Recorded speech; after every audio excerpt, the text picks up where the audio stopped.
Assalamualaikum warahmatullahi wabarakatuh. Perkenalkan, nama saya Rifki Adriani, NPM 19219191043 dari kelas 2B Pendidikan Jasmani. Di sini saya akan memaparkan materi mengenai mengurai dan menganalisis strategi belajar mengajar gerak. Tujuan dibuatnya video ini yaitu untuk memenuhi salah satu tugas mata kuliah teori belajar mengajar motorik dengan dosen pengampu yaitu Ibu Melia Nurherliana, MPD. Materi yang pertama yaitu pengaturan urutan materi belajar.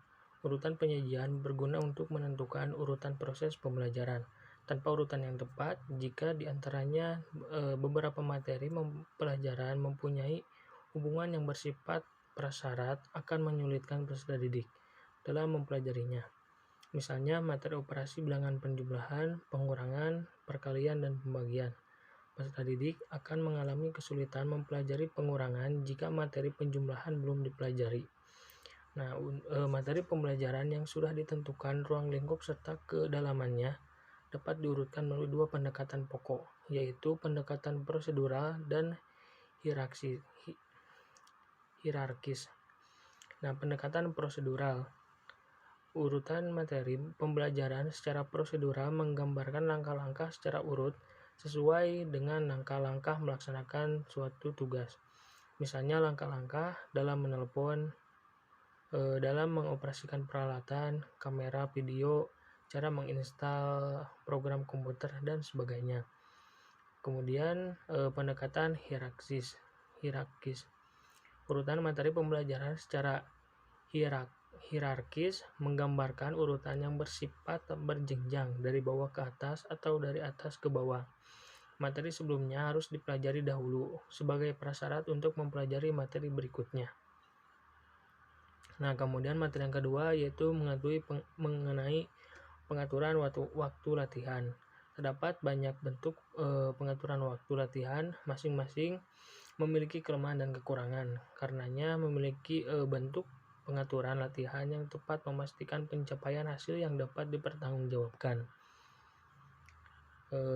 Ada beberapa bentuk pengaturan latihan yang penting, yaitu melatih tugas jamak, latihan terpusat dan acak, dan melatih tugas tunggal. Nah, melatih tugas jamak. Anggaplah Anda sebagai seorang guru atau pelatih, bermaksud mengajarkan beberapa keterampilan sekaligus dalam satu minggu atau satu pertemuan.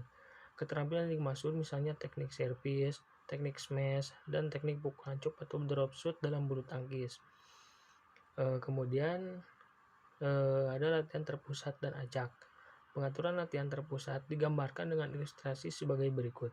Contohnya, Pak Ahmad mengambil keputusan untuk melatih ketiga keterampilan yang disebutkan di atas dengan cara menyeluruh siswa melatih keterampilan servis tugas A.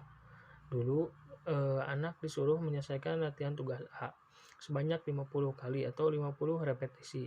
Setelah tugas A diselesaikan atau tugas servis diselesaikan, anak baru diminta untuk melatih keterampilan smash atau tugas yang kedua atau tugas B. Jumlah pengulangannya sama, yaitu 50 kali. Setelah itu atau setelah beres 50 kali tugas smash, baru berpindah ke latihan keterampilan pukulan chop atau tugas C, juga dengan jumlah pengulangan yang sama. Nah, kemudian yang ketiga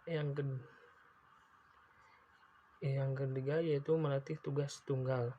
Hampir sama dalam latihan tugas jamak, latihan terpusat untuk tugas tunggal dipandang kurang efektif. Keterampilan apapun yang dipelajari yang dilakukan dalam kondisi yang bervariasi sehingga meningkatkan kemampuan pengalihan dan penggunaan di masa-masa yang berbeda. Nah, kemudian yang ketiga yaitu pengaturan lingkungan belajar.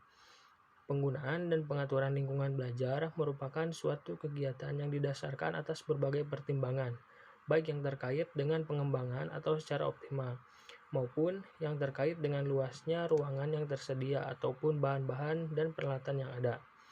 Keberhasilan pelaksanaan program untuk pendidikan sangat bergantung dari cara pengaturan lingkungan belajar dan bermain, serta penggunaan alat permainan baik di dalam kelas maupun di luar kelas. Maka pengaturan lingkungan, alat permainan pada khususnya, dan sumber-sumber belajar pada umumnya harus rapi, menarik, dan dengan efisiensi yang tinggi sehingga dapat dinikmati dan dirasakan oleh anak-anak. Nah, yang pertama itu prinsip-prinsip pengaturan lingkungan belajar. Yang pertama, tingkat perkembangan anak. Pengaturan lingkungan belajar dan bermain perlu disesuaikan dengan tingkat perkembangan anak, baik dari segi perkembangan kognitif, motorik, bahasa maupun psikososial. Kemudian yang kedua yaitu stimulus perkembangan anak. Lingkungan belajar dan bermain hendaknya diatur dengan tujuan untuk menstimulisasi perkembangan anak. Oleh sebab itu, lingkungan tersebut harus memberikan kesempatan yang luas kepada anak untuk eksplorasi, penyelidikan, interaksi sosial, komunikasi, dan peningkatan kemampuan koordinasi gerak motorik. Kemudian selanjutnya menghindari anak cedera. Lingkungan belajar dan bermain harus ditata sedemikian rupa sehingga dapat menghindarkan anak dari kemungkinan mendapatkan cedera. Penempatan alat-alat, pemilihan alat permainan, dan pengaturan ruangan perlu diperhatikan untuk keselamatan anak. Kemudian informasi yang berkaitan dengan anak yang akan mengikuti kegiatan belajar. Walaupun melalui informasi tersebut hanya sedikit yang diketahui oleh guru, tetapi informasi tersebut tetap menjadi sumber pengetahuan bagi masing-masing guru. Informasi tersebut berupa catatan atau laporan tertulis yang dapat diperoleh oleh guru beberapa waktu sebelum sekolah dimulai. Kemudian poin berikutnya, kegiatan harus dilakukan anak yang berkaitan dengan tujuan khusus yang hendak dicapai. Apabila kegiatan khusus pembelajaran adalah pengembangan keterampilan sosial, maka guru perlu mengatur ruangan atau lingkungan belajar yang memberi kesempatan pada anak untuk berinteraksi di dalam kelompok, seperti menyediakan sudut permainan drama atau bermain dan lain sebagainya. Nah, materi yang selanjutnya yaitu metode belajar. Metode belajar merupakan strategi yang digunakan sebagai alat untuk mencapai tujuan belajar mengajar tersebut. Pemilihan dan penentuan metode belajar atau metode mengajar yang tepat akan mengakibatkan pencapaian tujuan belajar mengajar secara efektif dan efisien. Tujuan belajar mengajar tentunya akan membutuhkan metode mengajar tertentu seperti yang pertama ada metode ceramah. Metode ceramah ialah metode pembelajaran yang disampaikan secara lisan langsung pada para peserta didik. Metode ceramah ini merupakan salah satu metode mengajar yang sering diterapkan karena cukup mudah pelaksanaannya dan tidak membutuhkan peralatan-peralatan tambahan. Kemudian metode diskusi. Metode diskusi merupakan metode mengajar yang dirancang dalam forum diskusi antar siswa. Artinya siswa harus mampu memecahkan permasalahan melalui kelompok diskusinya. Untuk memulai metode ini harus membagi peserta didik menjadi beberapa kelompok. Kemudian ada metode resitasi. Pada dasarnya metode resitasi ini merupakan umpan balik yang diberikan guru pada peserta didik, yaitu dengan mewajibkan peserta didik membuat ringkasan materi yang telah disampaikan.